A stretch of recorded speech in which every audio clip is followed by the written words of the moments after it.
Greetings, everyone, and welcome to Storytime with Rob. And I have a really good one for you today, and I want to see if you can figure it out before I get to the end.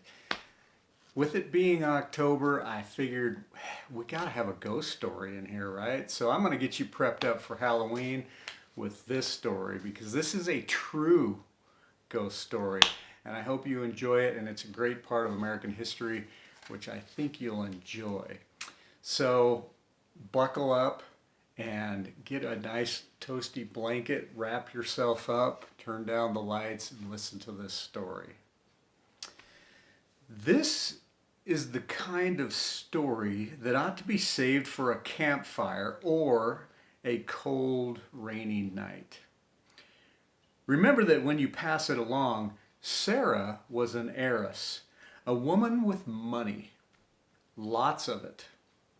And she was alone. She had little family to begin with. Her only child, Annie, died at 5 weeks. Then her husband passed away.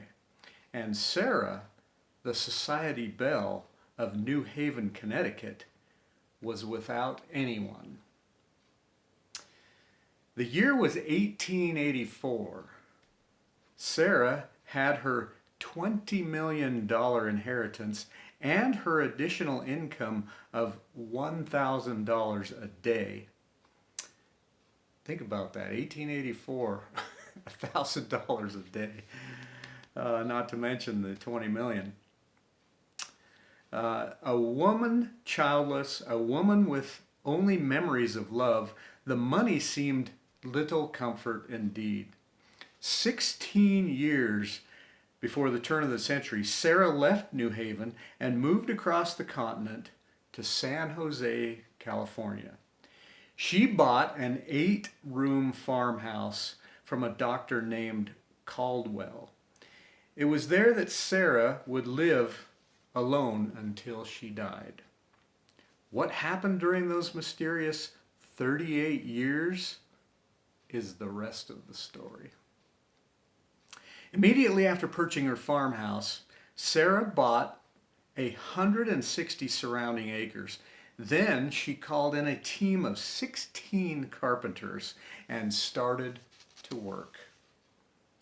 A remodeling project was underway that would keep craftsmen working around the clock every day, including holidays, for 38 years. It became obvious to the workmen from the very beginning that this project was more than the whim of an eccentric heiress. There was an eerie tinge to each of her instructions. For instance, each window must have 13 panes, each wall 13 panels, each closet 13 hooks, and each chandelier 13 globes. There were plans for miles of winding corridors, some leading absolutely nowhere. One door would open on a blank wall, another on a 50-foot drop.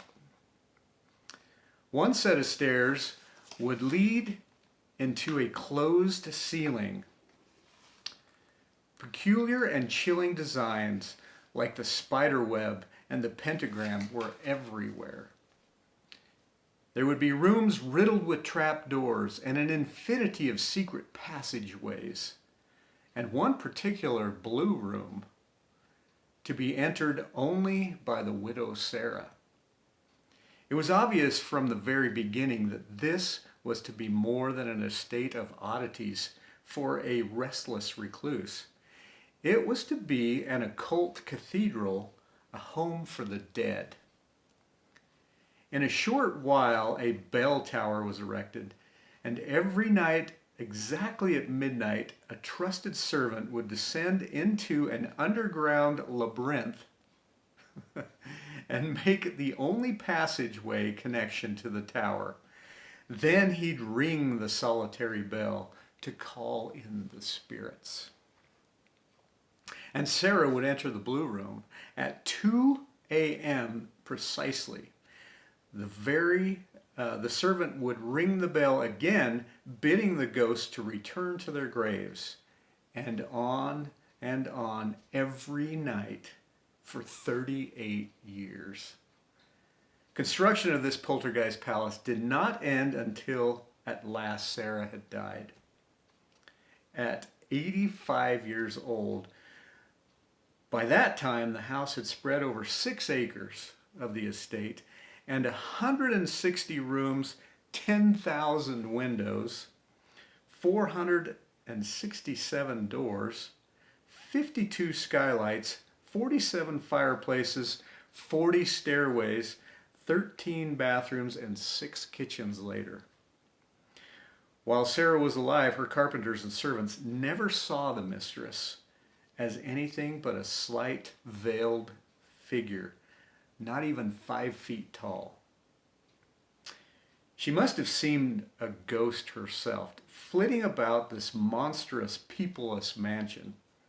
Sarah lived her life for the dead.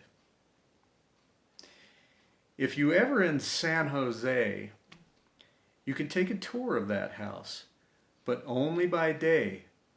For tour guides, they won't venture into this mansion at night. Frightening noises, they say, and caretakers confirm. There is still sounds of heavy breathing, still footsteps in otherwise midnight silence. If it's true, they belong to the widow Sarah Winchester and the legions of phantoms she befriended out of guilt. You see, her inheritance came from the Winchester rifle, the weapon that killed more Indians and more U.S. soldiers than any other in our nation's early history. Sarah Winchester built her mansion so they would have a home.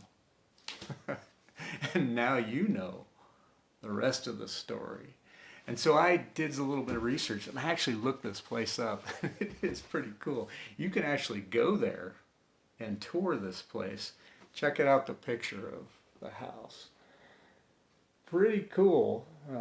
It's still there, and you can go down to San Jose and go on an official tour if you'd like. But don't go at night.